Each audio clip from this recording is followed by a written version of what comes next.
시청자 여러분 안녕하십니까? 지자체 뉴스 시작하겠습니다.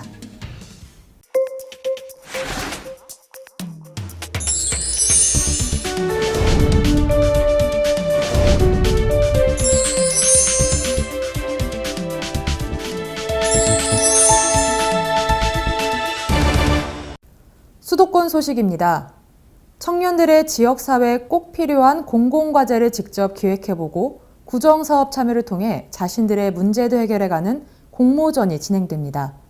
강북구에 연고를 둔 3명 이상의 청년 모임이나 단체를 대상으로 신청 자격이 부여되며 최종 선정된 사업비로 최대 800만 원의 예산이 지원됩니다.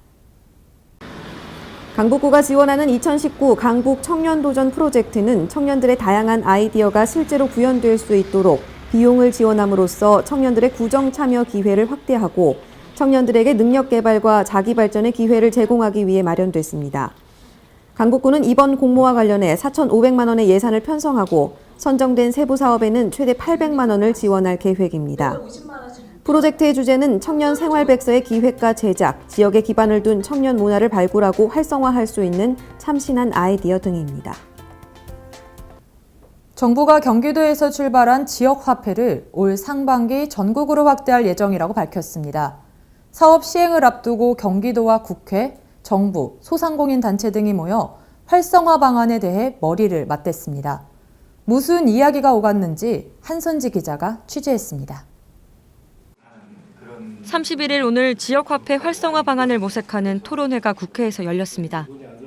올 상반기에 도입될 지역화폐에 대한 각계각층의 여러 의견을 듣는 자리. 100여 명의 관계자가 모여 지역화폐에 대한 열띤 토론을 벌였습니다. 해당 지역의 정부의 지출이 반드시 한번 소비의 형태로 순환할 수 있게 하는 것, 이게 우리 지역화폐의 가장 큰 과제라고 생각합니다. 지속적 성장이 가능한 경제로, 합리적 경제로 변환되는 계기가 되길 바랍니다. 대형마트 등의 영향으로 침체한 골목 상권을 되살리는 지역화폐의 필요성에 대해선 모두가 공감의 목소리를 냈습니다. 지역에 있는 그 소상공인 자영업자와 그다음에 지역의 경제 선순환을 위해서 쓰이는 것인데, 지역 경제 활성화, 그다음에 지역에 있는 수많은 세력과의 그 사회적인 연대, 이런 것으로까지. 다만 쉽고 편하게 쓸 수 있는 환경이 뒷받침돼야 한다며 사용 방법에 대한 다양한 얘기가 나왔습니다. 이 소비자들도 써서 또 편하게 만들어주고 상인들도 현금처럼 편하게 받을 수 있는 구조들을 만들어야 되는데, 그게 교육이라는 게 좀 필요하겠다. 한번 이제 카드 같은 걸로 등록을 하면은 동사무소를 또 추가적으로 방문할 필요 없이 그렇게 지급을 받을 수 있는 방법도 있지 않을까 하고. 이 밖에 지역화폐 사용자에게 주는 연말정산 혜택과 인구가 적은 지역 간의 연계 등에 대한 방안도 제시됐습니다. 한편 올 상반기 전국 116개 지역에서 지역화폐가 발행될 계획입니다. 살기 좋은 마을을 만들기 위해 주민 스스로 모여 정보를 공유하고 활동하는 모임이 늘고 있습니다. 성남시에서 시행될 14개의 공모 사업에 대한 통합 설명회가 열렸습니다. 주민들이 쉽게 정보를 습득하고 마을 특성에 맞는 지원 사업을 선택하는 데 도움이 될 것으로 보입니다. 성남시는 17일 시청 한누리에서 다양한 마을 공동체 지원 사업과 주민 공모 사업을 한자리에 모아 주민들에게 설명하는 2019년 마을 만들기 사업 통합 설명회를 개최했습니다. 시와 산하기관 등 10개 부서에서 시행하는 14개 사업에 대해 담당자가 직접 나와 지원 대상과 사업비, 지원 내용에 대해 설명하고 궁금한 점을 질문하면 상세히 답변하기도 했습니다.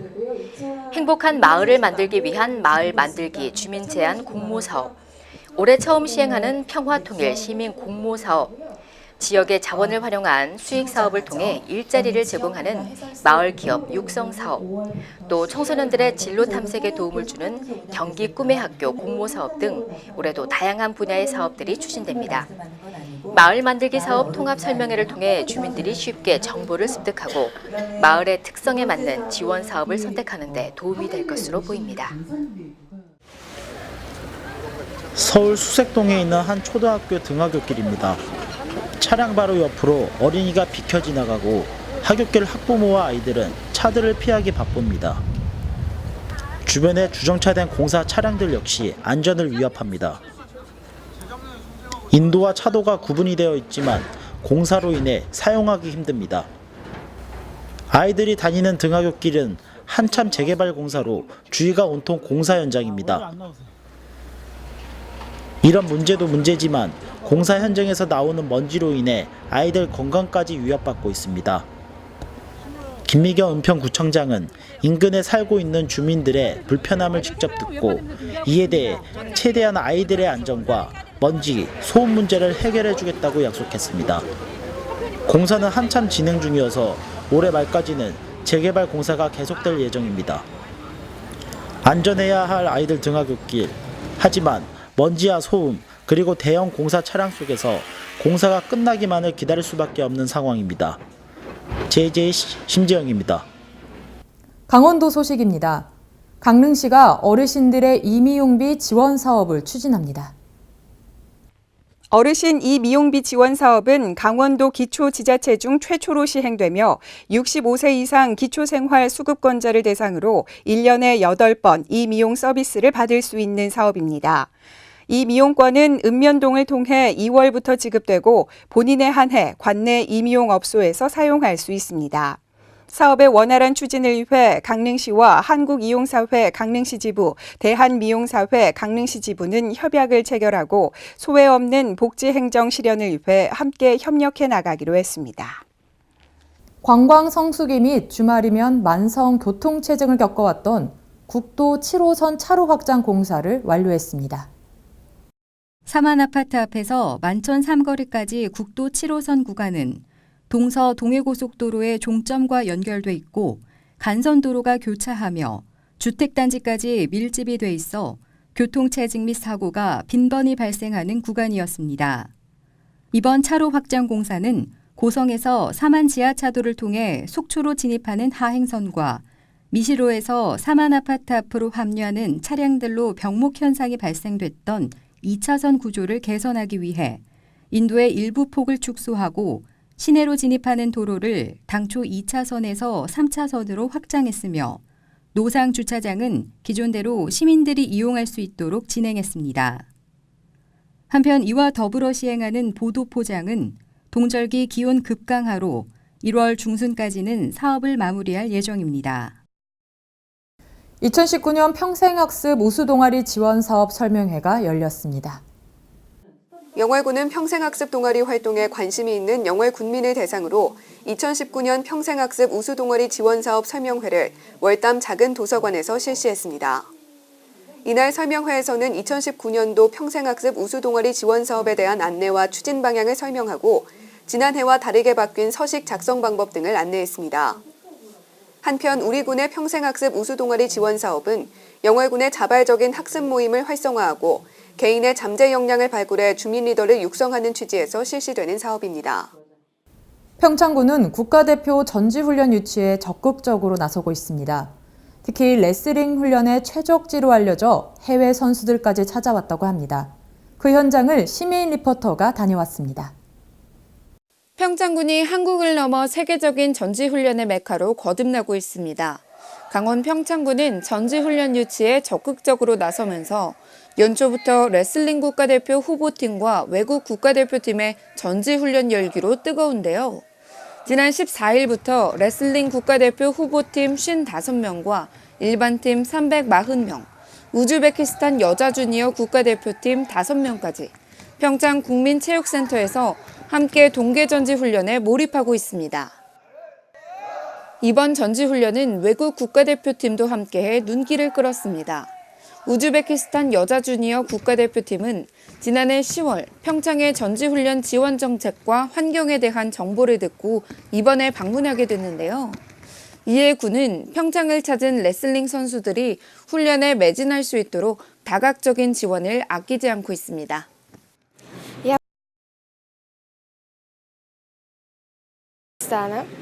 Мы проводим здесь тренировки. Тренировки намного отличаются, чем в других странах.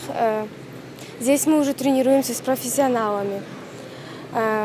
Также мы побывали в разных местах в Корее. Это было очень круто, незабываемо. Еда здесь тоже необычная. Нам очень понравилось. 평창군은 레슬링 전지훈련장의 최적지로 알려져 있는데요. 평창 국민체육센터에는 레슬링 전용 훈련장과 영상 분석실, 체력 단련실 등이 조성돼 있습니다. 이에 선수들은 훈련에만 전념하고 훈련 성과도 높기 때문으로 분석되는데요. 또 숙소와 훈련장 간 이동 차량 지원, 매트 청소인력 투입 등의 편의도 제공됐습니다. 네, 이렇게 좋은 환경에서 좋은 컨디션을 갖고 운동하니까 성적도 좋게 나올 것 같고 운동에 많이 도움되는 것 같습니다. 평창군은 지난 한 해 각종 도 단위 이상의 대회 및 전지훈련 선수단 유치를 통해 26억 원의 경제적 파급 효과를 거두었습니다. 이번 전지훈련 선수들에게는 관광지 입장료와 체험활동비 할인 등을 지원하는데요. 군은 국내뿐 아니라 외국팀까지도 적극적으로 유치해 지역 경제 활성화에 도움이 되도록 홍보와 지원에 힘쓰겠다고 말했습니다. 또 평창군은 전지훈련 시설을 지속적으로 확충해 국제 스포츠 도시로서의 브랜드 가치를 높이고 동계훈련 메카로 우뚝 설 수 있도록 최선을 다해 나갈 계획이라고 밝혔습니다. 횡성군 공군면 공근리 마을에서 만든 친환경 누룽지가 인기리에 판매되며 농가 소득 증대는 물론 쌀 소비를 촉진시키는 일석이조의 효과를 얻고 있습니다. 그런 가운데 공근리에서는 누룽지 제조 공장 증설에 따른 준공식이 개최됐습니다.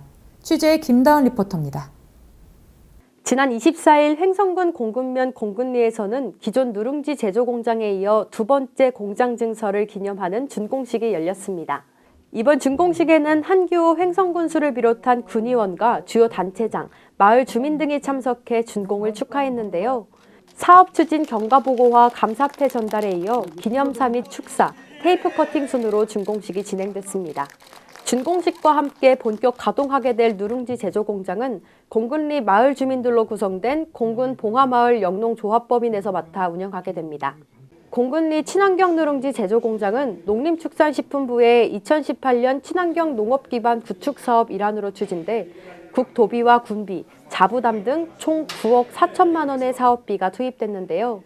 누룽지 가공 설비 4식과 저온 저장고 등을 갖추고 있어 하루 평균 0.5톤, 연평균 150톤의 누룽지 생산이 가능합니다. 또한 누룽지에 쓰이는 쌀은 관내에서 재배되는 친환경 쌀로 연간 전국 100톤 내외의 친환경 농업인 재배쌀을 우선 사용하게 되는데요.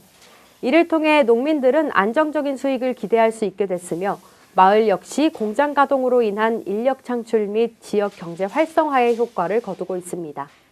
공군 봉화마을 영농조합법인은 지난 2009년부터 10년째 누룽지를 생산하며 연매출 8억 8천여만 원의 수익을 내고 있는데요. 이번 누룽지 공장 증설로 인해 보다 많은 양의 누룽지 생산이 가능해졌으며 친환경 먹거리 판매처인 한살림을 비롯한 직거래 및 일반 매장 납품 등 안정적인 판로까지 확보했습니다. 횡성군은 새롭게 신축한 친환경 누룽지 제조 공장의 본격적인 운영을 통해 마을 영농조합법인의 활발한 운영은 물론 친환경 농업인의 안정적인 소득 증대를 기대하고 있습니다. 충청도 소식입니다.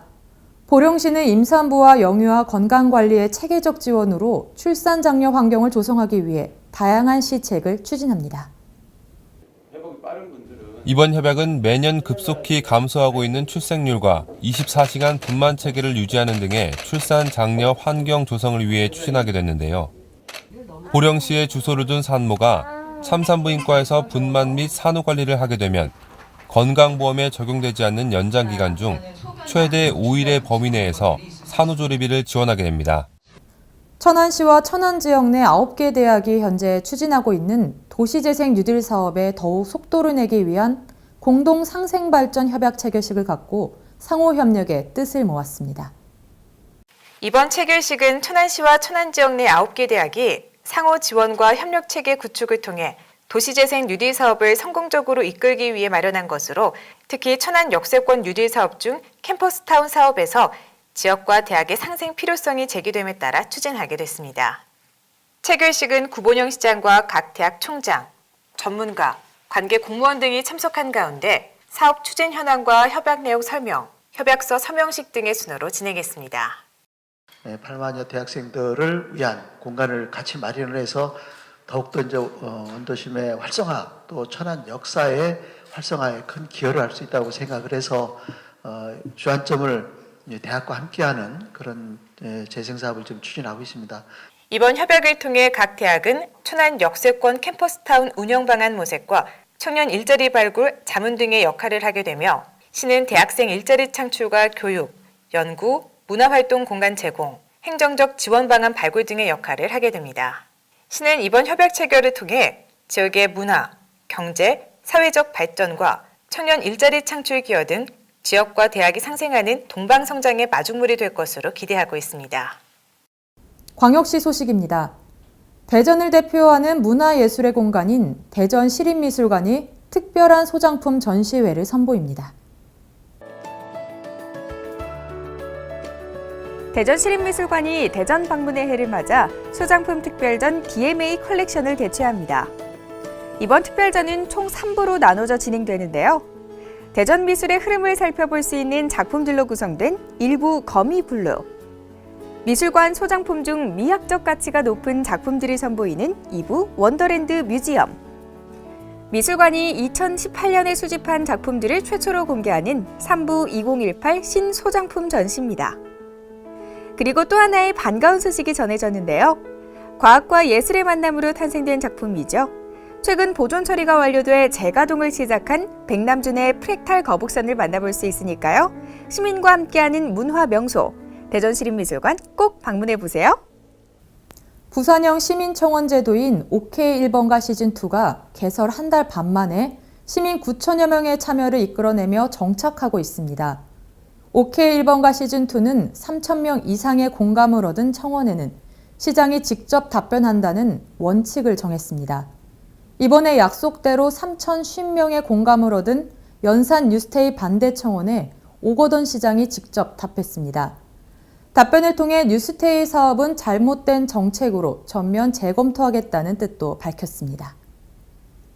오늘 제가 답변할 청원의 주제는 3,000명 이상의 시민들이 참여해 주신 연산 뉴스테이 반대와 폐지에 관련된 내용입니다. 연산 뉴스테이 반대 청원은 지난 한 달 동안 3,050명의 시민 공감을 얻었습니다. 청원은 지난 정부에서 추진한 뉴스테이 사업이 애초 중산층의 전월세 안정을 위해 도입됐지만 취지와 달리 높은 임대료, 그린벨트 해제 등 자연환경 훼손, 인근 학교의 교육 환경권 침해 등 실효성과 정당성 면에서 문제가 크다는 지적입니다. 이에 오거돈 부산시장은 숱한 논란을 빚고 있는 뉴스테이 사업을 전면 재검토하겠다는 입장을 밝혔습니다. 현재 부산에서 진행 중인 뉴스테이 사업은 총 9건으로 이 중 5건은 촉진지구로 지정됐고 4곳은 추진을 검토하고 있습니다. 그러나 오 시장은 이미 통합심의를 통과한 동네 뉴스테이 사업 1건을 제외한 나머지 8건 모두 도시계획심의나 통합건축위원회를 통해 기준을 엄격하게 적용하겠다는 입장을 분명히 했습니다. 민선 7기 부산시는 공공성과 공정성이라는 두 가지 기준에 입각하여 엄격하게 뉴스테이 사업을 재검토하겠습니다. 문제가 있는 정책은 바로잡아야 합니다. 원칙 앞에 타협하지 않겠습니다. 그것이 시민에 대한 시의 의무이며 책임입니다. 이런 판단에 따라 오거돈 시장은 사업의 수혜 대상을 서민층으로 전환하고 서민주택 공급에 노력하겠다는 뜻을 밝혔습니다.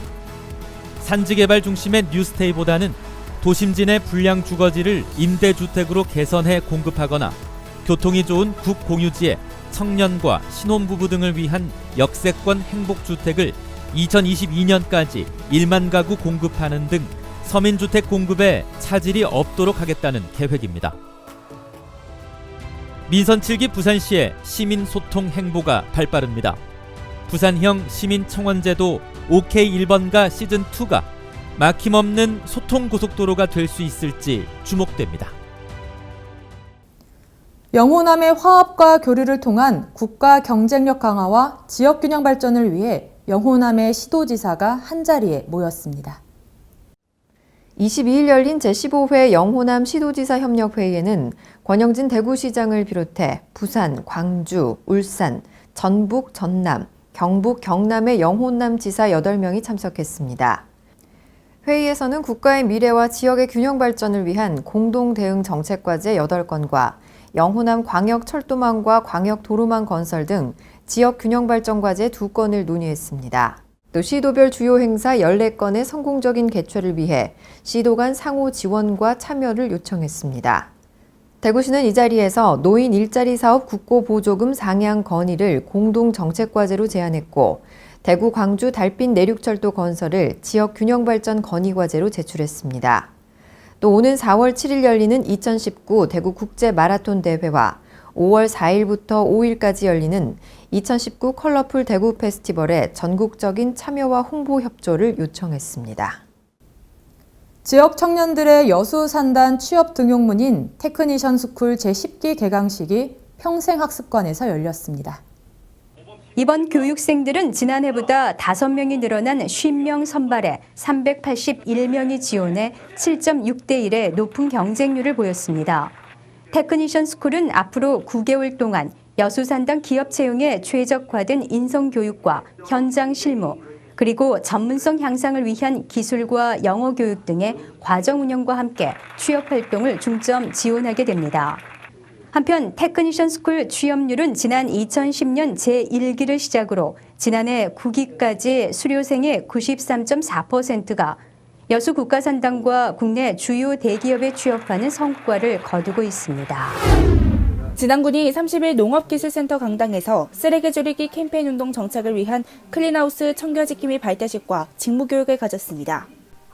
읍면 클린하우스 지킴이와 환경업무 담당자 등 총 215명이 참석한 가운데 진행된 직무교육은 홍보 영상 시청과 클린하우스 관리에 따른 문제점과 애로사항을 공유하며 진행됐습니다.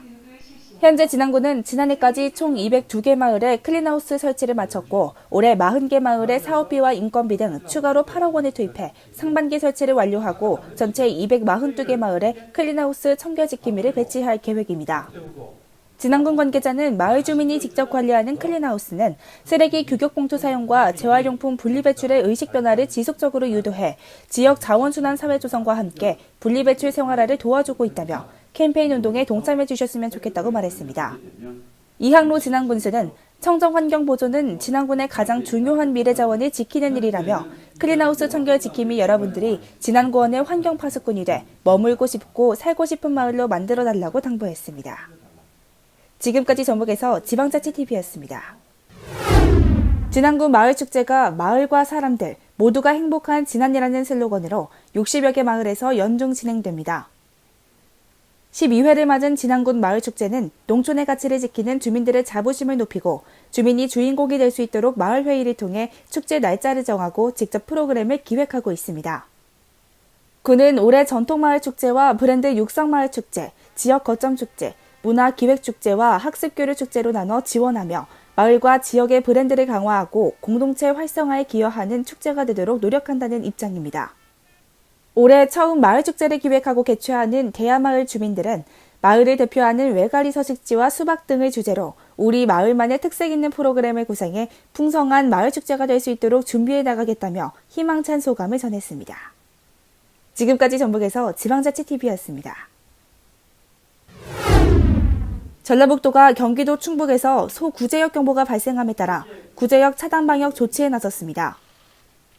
전북도는 구제역 확산 방지와 조기 차단을 위해 우제류 축산농장의 가축, 축산 관련 종사자, 차량에 대한 일시 이동 중지와 2월 1일부터 2월 22일까지 가축 시장을 폐쇄했습니다. 이 밖에도 경기도와 충북 발생지 우제류에 대한 도내 반입 금지 조치를 취하는 등 차단 방역을 강화했습니다. 한편 도는 강력한 방역 조치가 취해짐에 따라 재난안전대책본부를 구성하고 각 14개 시장 군수와 긴급 방역대책회의를 개최해 부서별 유기적인 협조와 시군의 방역 추진 상황과 향후 대응 계획에 대해 꼼꼼히 점검에 나섰습니다. 전라북도 관계자는 앞으로 전북도는 구제역 발생 위험이 없어질 때까지 가축 방역 상황실 24시간 연락체계, 일제 소독검사, 구제역 백신 추가 접종 등을 지속적으로 추진할 예정이라며 농가뿐 아니라 도민들의 적극적인 협조를 당부했습니다. 지금까지 전북에서 지방자치TV였습니다. 전북 전주시가 도로 제설제로 사용하는 염화칼슘을 눈이 오지 않는데도 이면도로변에 뿌려대면서 말썽을 빚고 있습니다. 중화산동 근처의 어흥터널을 지나는 도로입니다. 영상 4도의 날씨에 눈도 내리지 않는데 염화칼슘을 뿌리고 있습니다. 제설 작업 시 뛰어난 효과를 보이는 염화칼슘은 눈을 잘 녹이는 만큼 도로 부식은 물론 자동차에도 부식 피해를 일으켜 인근 주민들에게는 혐오 물질로 알려져 있습니다. 또한 염화칼슘이 말라 분진이 되면 호흡기에 자극을 줘 인체에도 해롭고 가로수 쪽에 튀는 경우에는 나무의 수분도 빨아들여 환경오염에도 큰 문제가 되고 있습니다. 인근 주민 A모 씨는 염화칼슘이라는 게 눈이 많이 내린 상태에서나 뿌려야 하는데 그냥 맨도로에 뿌리면 그 피해는 우리들이 받는 거 아니냐며 지자체에서 얼마나 예산이 남아돌길래 이렇게 확인도 안 하고 도로에 마구 뿌려대는지 이해를 못하겠다며 불편함을 호소했습니다. 전주시 완산구의 제설 담당자는 실제 기상청의 기온표를 참고해 염화칼슘 작업을 진행하고 있고 제설 작업을 위해 미리 뿌려놓는 경우도 있다며 황당한 답변을 내놨습니다. 빙판이나 이런 부분이 아니지만 미리 뿌려놓으신다 이거죠? 사전 조치입니다. 사전 조치. 예, 미리 뿌린다는 말씀은 사전 조치. 빙판이 예상 그냥 조금 주 기사가 아니다 보니까 경험이 좀 부족한 것 같아. 그러니까 이걸 보면은 염화칼슘이 좀 이렇게 흐트러진 것도 좀 노하우가 부족해가지고. 또 다른 주민 B 씨는 점검도 제대로 안 하고 눈 가리기식 행정 문제의 근본을 바꿔야 한다며 지적하기 전에 관심을 가지고 문제를 해결하길 바란다고 말했습니다. 지금까지 전북에서 지방자치TV였습니다. 입춘이 지나고 나서야 강한 한파가 찾아왔습니다. 기온이 큰 폭으로 떨어진 만큼 감기 등 건강관리에 주의하셔야겠습니다. 지자체 뉴스 여기서 마치겠습니다. 시청해주신 여러분 고맙습니다.